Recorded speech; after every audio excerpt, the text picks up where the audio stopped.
मंदसौर शहर के संजीत मार्ग पर निर्माणाधीन ओवरब्रिज का कार्य लगभग 3 सालों से अधूरा पड़ा है, जिसके कारण रहवासी एवं राहगीरों को काफ़ी परेशानियों का सामना करना पड़ रहा है। गौरतलब है कि स्नेहनगर फाटक से आवागमन बंद होने के कारण आम नागरिकों को कई परेशानियों का सामना करना पड़ रहा है। 4 साल से संजीत नाका क्षेत्र के नागरिक परेशान हो रहे हैं। बात की जाए विकास की तो समय पर विकास योजनाएं अगर पूरी नहीं होती हैं तो योजनाओं की लागत न केवल बढ़ जाती है बल्कि लंबित योजनाओं के कारण आम नागरिकों को बड़ी परेशानी का सामना करना पड़ता है। लगभग 4 सालों से संजीत नाका क्षेत्र के नागरिक स्नेहनगर रेलवे फाटक पर ओवरब्रिज निर्माण के कारण परेशानियों का सामना कर रहे हैं। पिछले दिनों ठेकेदार द्वारा कार्य में लापरवाही बरतने पर ठेका निरस्ती की कार्रवाई भी की गई है। बता दें कि क्षेत्रवासियों को उम्मीद थी कि संजीत नाका क्षेत्र में ओवरब्रिज का निर्माण होने के उपरांत क्षेत्रवासियों के साथ साथ आम नागरिकों को भी लाभ होगा, लेकिन उदासीन ठेकेदार एवं सेतु विकास निगम के अधिकारियों के बीच खींचतान के चलते ओवरब्रिज का निर्माण कार्य 4 साल बीत जाने के बाद भी पूरा नहीं हो सका। उन्होंने पिछले दिनों प्रादेशिक समाचार पत्र में प्रकाशित खबर का हवाला देते हुए कहा कि सेतु विकास निगम ठेकेदार की लापरवाही के चलते नवीन टेंडर प्रक्रिया करने जा रहा है, जो उचित है, किंतु लगभग 2 साल से कार्य बंद है। आना जाना रहता है तो यहाँ पे बहुत ज़्यादा दिक्कत आ रही है, क्योंकि ये ब्रिज की वजह से अभी काम बंद पड़ा हुआ है, तो उसकी वजह से बहुत पब्लिक को इधर आने जाने में बहुत ज़्यादा दिक्कत आ रही है। तो इधर जैसे ये फाटक भी बंद है और रोड भी ख़राब है, नीचे भी ब्रिज चालू नहीं है, काम अभी अधूरा पड़ा हुआ है, तो इसलिए सभी आने जाने की बहुत ज़्यादा दिक्कत आती है इसमें।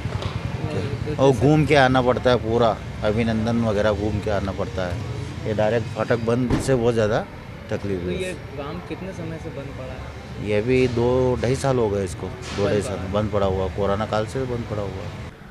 जैसे कि मेरी जानकारी है, लगभग 3 सालों से स्नेहनगर रेलवे फाटक पर मध्य प्रदेश सेतु विकास निगम ने ब्रिज सेंक्शन किया था और टेंडर प्रक्रिया होने के बाद निर्माण कार्य तेज़ी से चला, लेकिन 1 साल बीत जाने के बाद ही कार्य ठप हो गया और 2 सालों से जो ब्रिज का कार्य बिल्कुल बंद हो गया था।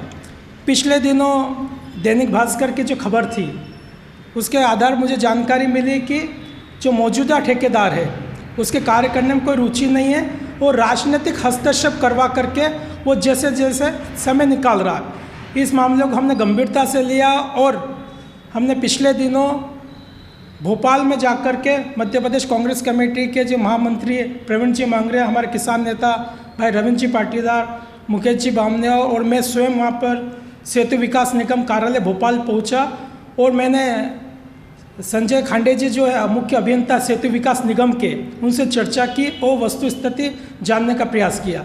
तो मौके पर मुझे जानकारी मिली है कि जल्द इसमें टेंडर प्रक्रिया होने वाली है और इसी माह टेंडर खुल जाएंगे। इस मामले हमने आग्रह किया है कि टेंडर प्रक्रिया होने के बाद जल्द ठेकेदार को वर्क ऑर्डर जारी किया जाए, जिससे कि निर्माण कार्य तेज़ी से पूरी हो सके। और हमने ये भी अवगत कराया है कि हमारे 3 साल तो मंदसौर नगर के मुख्य हिस्सा जो स्नेहनगर संजीत क्षेत्र जाने वाले नागरिक परेशान हो रहे हैं। आगामी समय में और अधिक परेशानी नहीं हो, इस कार्य को बचे हुए कार्य को तेज़ी से पूर्ण किया जाए। क्या मानते हैं आप, किस कारण से कार्य रोका गया था और किसकी अनदेखी के चलते अभी तक बंद ही पड़ा? देखो, इस पूरे मामले में जो स्थिति दिख रही है उसमें कमीशनबाजी का पूरा खेल दिख रहा है। जो ठेकेदार है वो कहीं न कहीं राजनीतिक रसूख से जुड़ा हुआ है और वह आला अधिकारियों, स्थानीय अधिकारियों को जो कमीशन जो देना चाहिए वो शायद वो पहुँचा नहीं होगा। इसी कारण से उसका जो बकाया भुगतान था वो रुक के दिया जा रहा था। ये कारण था कि ठेकेदार के काम करने के प्रति रुचि नहीं रही, जिसके कारण कार्य लंबित हुआ है और फिर से टेंडर प्रक्रिया हुई है। अब उम्मीद कर सकते हैं कि जो नया ठेकेदार आएगा वो जैसे टेंडर लेगा वो तेज़ी से काम करेगा।